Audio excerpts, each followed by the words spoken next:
영국의 작은 마을 웨스트버리의 중심에는 세월의 흔적을 고스란히 간직한 작은 카페 구르몽의 향이 있었습니다.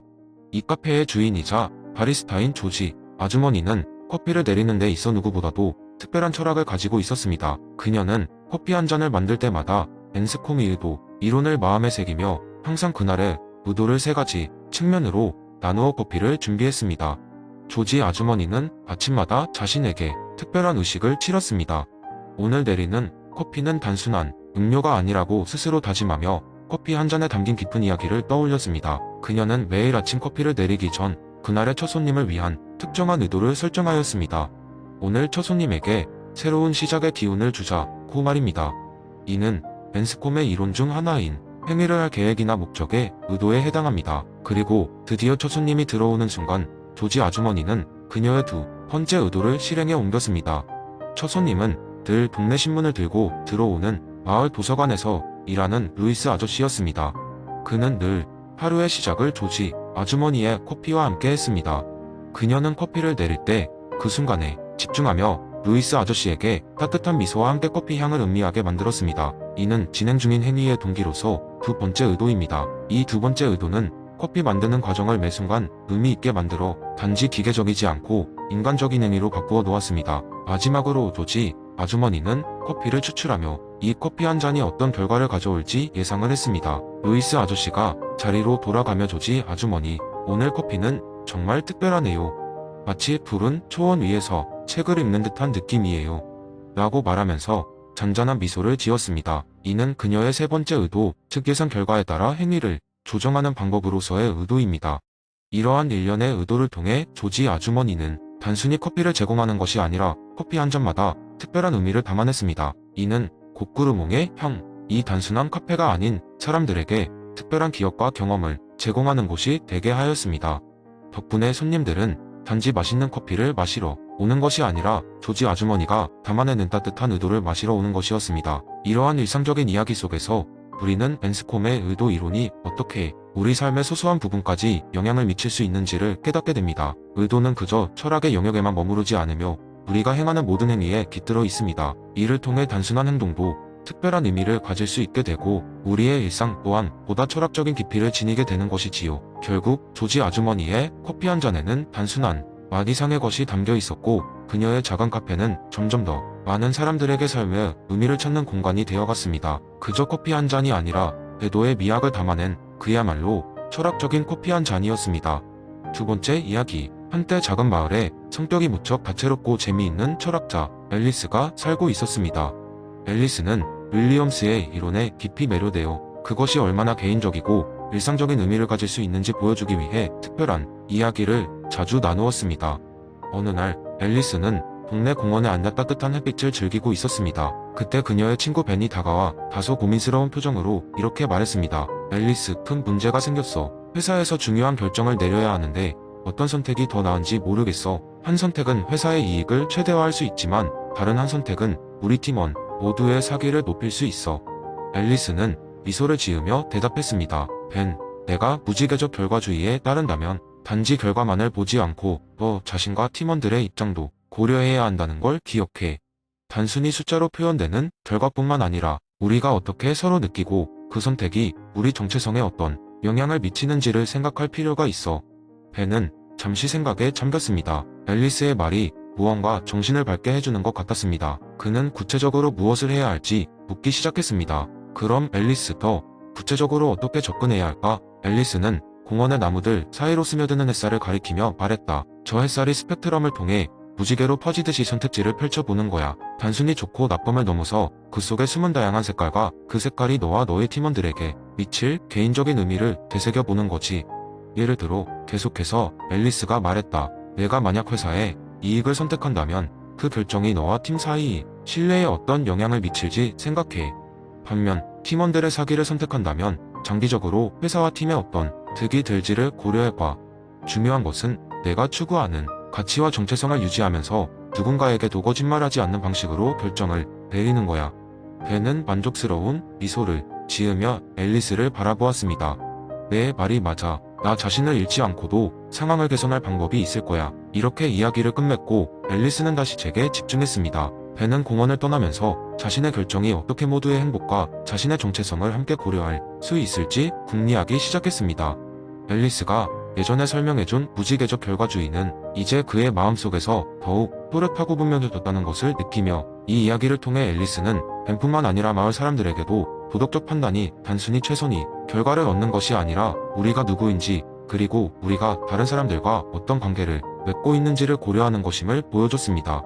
이처럼 윌리엄스의 이론은 개인의 정체성과 감정, 그리고 관계의 중요성을 조명하는 데 있어 아주 유용한 렌즈를 제공하게 됩니다. 세 번째 이야기의 픽테토스의 사상이 사람들에게 어떤 메시지를 전달할 수 있는지를 보여주는 흥미로운 이야기를 하나 들려드리겠습니다. 어느 마을에 파스칼이라는 이름의 젊은 예술가가 살고 있었습니다. 파스칼은 자신의 작품들을 통해 사람들에게 감동을 주고 싶어 했습니다. 그는 마을 외곽의 작은 오두막에서 살면서 매일 그림을 그렸습니다. 그의 작품들은 아름답고 독창적이었지만 큰 관객에게 보여줄 기회가 없었습니다. 파스칼은 항상 유명한 화랑에 자신의 그림을 전시하여 세상에 이름을 알리고 싶어 했습니다. 그러나 이런 생각 외에 그의 마음속 깊은 곳에는 성공하지 못할까 두려워하는 마음이 있었습니다. 어느 날 파스칼은 에픽테토스에 통제할 수 없는 것들과 통제할 수 있는 것들에 관한 글을 읽게 되었습니다. 그는 깊은 깨달음을 얻게 되었습니다. 내가 통제할 수 있는 것은 내 작품에 대한 열정과 노력이지, 사람들이 내 그림을 어떻게 볼지를 통제할 수 있는 것은 아니지? 라고 스스로에게 물었습니다. 그날 밤 그는 창밖을 바라보며 깊은 생각에 잠겼습니다. 그 후 파스칼은 이전보다 더 자유로운 마음으로 그림을 그리기 시작했습니다. 이제 그는 자신의 예술적 여정에서 그 자체로 기쁨을 느꼈고 외부의 인정과 비판에서 벗어날 수 있었습니다.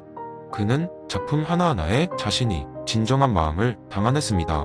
그의 변화는 작품에도 그대로 드러났습니다. 밝고 생동감 넘치는 색채, 그것들을 통해 드러나는 그의 철학적 사고와 감정이 사람들에게 전해졌습니다.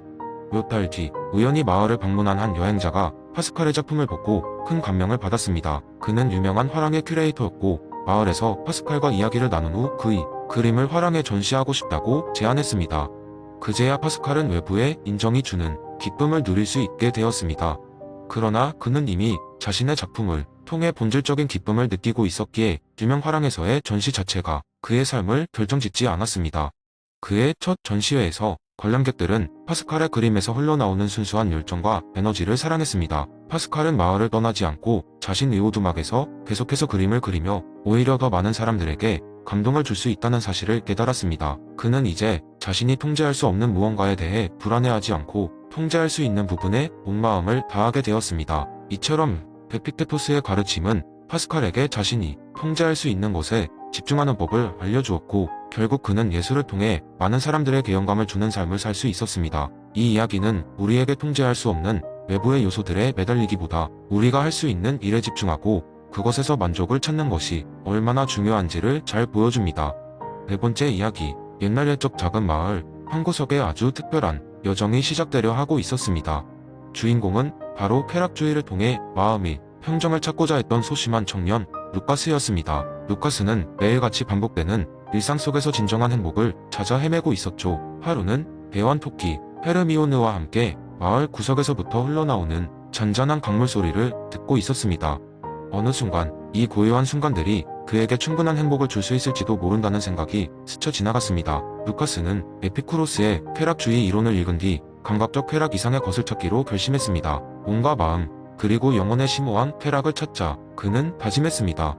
그래서 그는 리스트를 작성했습니다. 고요한 아침의 산책, 가벼운 독서, 친구와의 탐소, 간단한 식사, 헤르미온느와의 시간. 이제 그 리스트를 실천에 옮기기로 했습니다. 첫 번째 도전은 고요한 아침의 산책이었습니다. 새벽같이 일어나 상쾌한 공기를 마시며 길을 걷는데 모험이라 부르기도 무색할 만큼 엄청난 사건이 벌어졌습니다. 갑자기 길가의 풀숲에서 작은 고양이 한 마리가 튀어나와 그의 앞을 가로질렀던 겁니다.